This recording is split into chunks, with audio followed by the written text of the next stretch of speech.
just really digging being single right now. Are we finally moving into a new age where the single lady is aspirational? Being single has always carried a greater shame for women than for men, but the single lady on screen today is defined by a newfound freedom and excitement. So what are the modern version of this trope's characteristics? She's promiscuous and proud of it. The single lady isn't necessarily anti-monogamy eventually. I'm only 27. What am I, a child bride? I don't know that I never want it. I just definitely don't want it right now. But for now, she's enjoying her dating life, and she doesn't have to face the same level of judgment about that as in previous eras. Being single is her choice, not some desperate last resort, but an embrace of possibilities. Are any of you in relationships? Oh, no thank you. I didn't come to college to be tethered to some dude I dated in high school. At the same time, it's not always a choice that's respected or understood. I don't want a boyfriend. I don't get it. Having a boyfriend is the best thing. Not everyone truly gets the single lady because what she wants is different from what a lot of society tells us we should want. And still, in most examples, she's only temporarily single. While there are more characters who are single for long stretches of the screen time we spend with them, they often end up settling down. It's rarer to find stories of women who stay single as they get older and are happy about it. I'm moving in with my girlfriend, Deborah. She is amazing. She makes me feel whole. Really? Oh my god, this is too easy. No, I don't want to settle down. While she may still have her challenges, the single lady has come a long way from being shunned to being celebrated. Here's our take on today's updated single lady trope and how it shows there's more than one way to lead a happy and fulfilling life. I would say I outdid myself, but I'm always this good. So I simply did myself.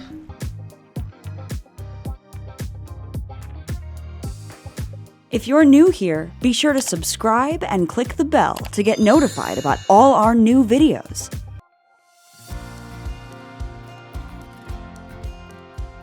First, let's talk about what today's positive depictions of singledom are moving away from, the dreaded spinster archetype. Do you know what I touch? Here? Your heart. Broken. This archaic term was originally used for women who spun wool going all the way back to the 1300s, but it became associated with women who were poor, single, and unlikely to ever marry. I do not need a blind date, particularly not with some verbally incontinent spinster who smokes like a chimney, drinks like a fish, and dresses like her mother.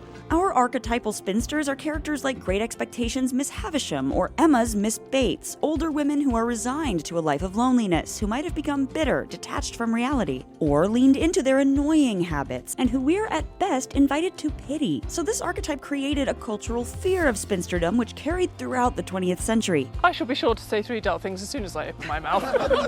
Mom, but there's the difficulty. When have you ever stopped at 3? And it gave rise to the unlucky in love single lady. Her singledom doesn't feel like a considered independent choice. It's born out of sadness and frustration. The perennially single Bridget Jones fears spinsterdom most of all, equating not settling down with a husband with a life that's not even worth living. I have two choices. To give up and accept permanent state of spinsterhood and eventual eating by Alsatians, or not. But while Bridget and others like Carrie of Sex and the City do eventually end up with their dream men, along the way these characters and we come to appreciate just how great they are on their own and how that men really shouldn't be the answer to their gaining confidence and feeling complete. Relationships fall apart. The best we can do is breathe and reboot. Ally McBeal is another character from the late 90s and 2000s era who's professionally accomplished but feels unlucky in love. She's not only tortured by working closely with her one who got away, she's explicitly haunted by visions of a dancing baby and the loud ticking of her biological clock. Still, her ending isn't getting a man, but finding out she has a daughter from having donated her eggs 10 years ago, and the satisfaction she always looked for in relationships she ends up finding in her child. Now what? Now I show you your room. Meanwhile, countering social expectations, there were earlier examples of single ladies who seemed anything but miserable. In the 70s, Mary Richards of The Mary Tyler Moore Show was perfectly happy in her career-driven life as an unmarried 30-something, dating men without striving to snag a husband, and staying single throughout the show. At least until the 2000 TV movie revealed she's been married. I mean, sure, true, I'm not what you'd call a wild woman, but I'm hardly innocent. I've been around. Iconic single lady Roz in Frasier, starting in 1993, also seemed pretty happy with her life. While Roz occasionally voices common fears about ending up alone, she ultimately finds contentment in being a single mother. And what made Roz especially trailblazing is how she openly enjoys the sexual freedom and excitement of dating life, having a lot of casual sex and being vocal about the men she finds attractive. Are you quite finished undressing him with your eyes? Oh, please. I'm already looking for my stockings and trying to remember where I parked my car. The other characters tease her about her sex life, but Roz is never ashamed of it. Sex.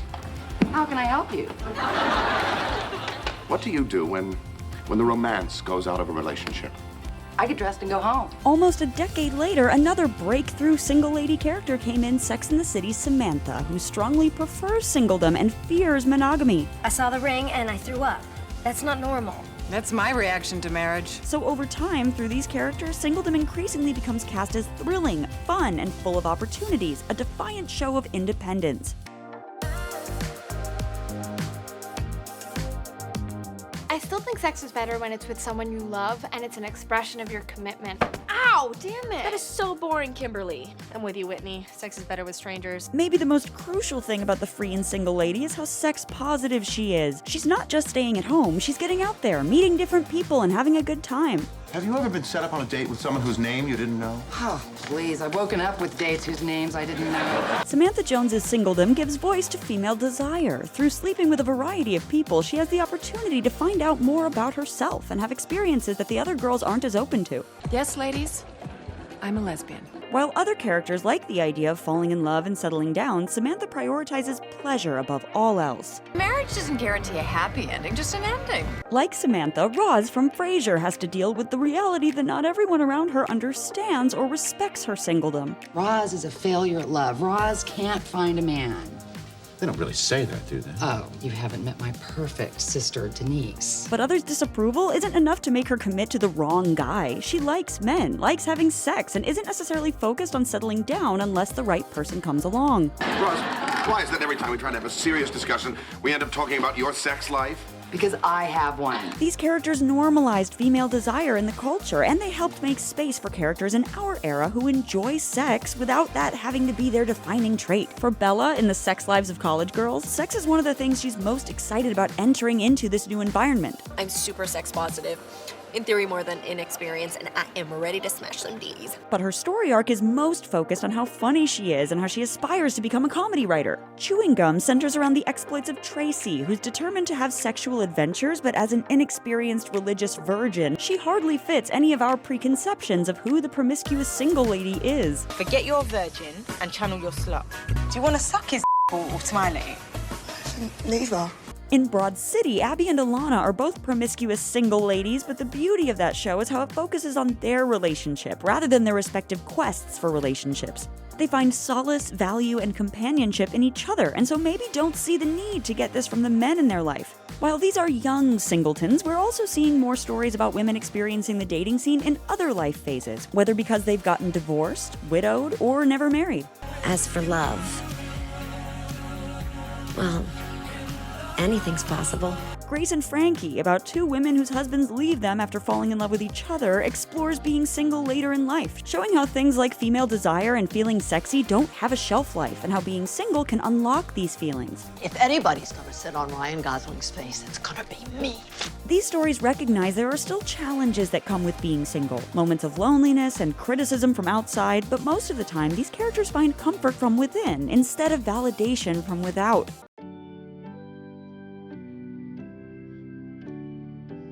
A big part of me really wanted to have kids, but I guess an even bigger part of me wanted something different. Many of our film and TV stories deliver romantic union as a happy ending, and there's often a feeling that successful relationships are rewards given to characters who've done their time as single ladies. In Insecure, Issa and Lawrence break up in the first season, but their personal journeys of self-discovery eventually lead them back to each other when the timing is right. Tonight made me happy. You make me happy. Meanwhile, Issa's best friend Molly has spent years as a modern, unlucky in love type who really doesn't want to be single but can't find the right guy. Molly's arc requires her to stop trying to control her love life and to get more comfortable with her single self. But after she does that, she gets to find a great guy who appreciates how wonderful she is. Peggy in Mad Men, too, is perennially single for the majority of the show, her romantic partners being more casual while she flourishes in her career. But by the end, she and Stan get together, almost like her romantic success is put on the same level as her personal success. I love you, Peggy. Oh my god. Many of these characters still bring positive associations to singledom because most of the screen time we actually spend with them is when they're not coupled up, but it's also important to see examples of characters who stay single to remind us that relationships aren't the be-all and end-all and that fulfillment can come from within.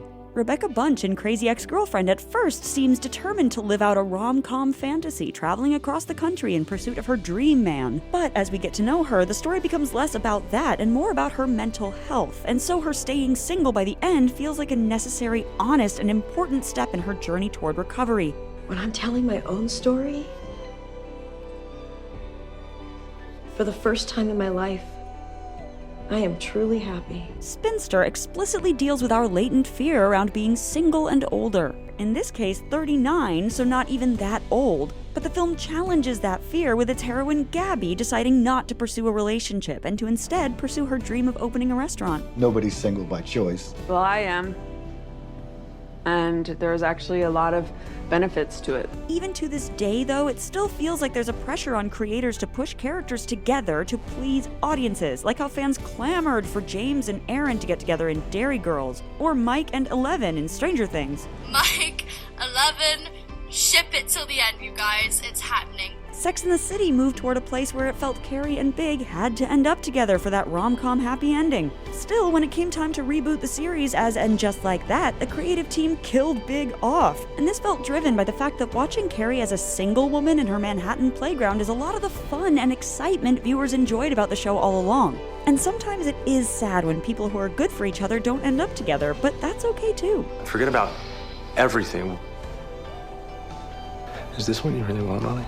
When Alexis doesn't end up with Ted in Schitt's Creek, it hurts, but it's a mature decision taken by the both of them, and we're left with the feeling that the door isn't fully closed. Can't say that we didn't try. I love you, Ted. I love you too.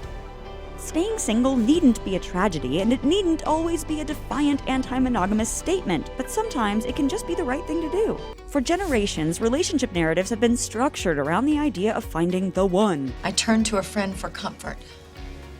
And instead, I found everything that I'd ever been looking for my whole life. But perhaps that's something that we as audiences need to unlearn too. We don't need stories to glorify singledom, but we can learn from stories that show the importance of paying attention to what you need and how that's the real path to happiness and fulfillment, not simply avoiding the misery of being alone. Romantic love is not an ending. It's just a part of your story.